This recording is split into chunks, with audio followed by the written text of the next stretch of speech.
গত ৫ আগস্ট শেখ হাসিনার সরকার পতনের পর বাংলাদেশ কৃষি বিশ্ববিদ্যালয়ের প্রশাসনিক গুরুত্বপূর্ণ পদগুলোতে রদবদলের পাশাপাশি আবাসিক হল, নতুন ভবন ও স্থাপনার নাম পরিবর্তন শুরু হয়েছে।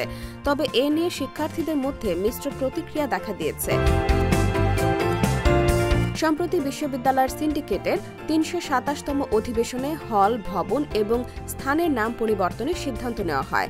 এগুলো হলো বঙ্গমাতা শেখ ফজিলাতুন্নেসা মুজিব হলের পরিবর্তে নাম জুলাই ৩৬ হল, রোজি জামাল হল থেকে কৃষিকন্যা হল, নির্মাণাধীন নতুন ছাত্রী হলের নাম বেগম খালেদা জিয়া হল, পরমাণু বিজ্ঞানী doctor M A Wazed Miah PhD ডরমিটরির পরিবর্তে নাম শহীদ সাদ ইবনে মমতাজ পিএইচডি ডরমিটরি, নতুন গেস্ট হাউসের নাম কৃষিবিদ গেস্ট হাউস এবং বঙ্গবন্ধু চত্বরের পরিবর্তিত নাম সমাবর্তন চত্বর।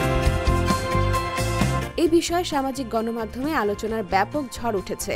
হলের নাম পরিবর্তনের বিষয়ে বিশ্ববিদ্যালয়ের শিহাব হাসান লিখেছেন, কবি সুফিয়া কামাল, প্রীতিলতা ওয়াদ্দেদার, মাদার তেরেসা, তারামন বিবি, জাহানারা ইমাম, মা ফাতেমা, আয়েশা রাদিয়াল্লাহু তাআলা আনহু, আরো কত ভালো ভালো নাম ছিল।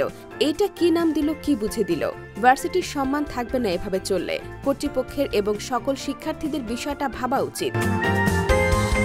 নাম পরিবর্তনের বিষয়ে বিশ্ববিদ্যালয়ের সাবেক শিক্ষার্থী আলামিন তান লিখেছেন, অ্যালামনাই অ্যাসোসিয়েশনের পক্ষ থেকে এসব নাম প্রস্তাবকারীদের সংবর্ধনার আয়োজন করা হোক।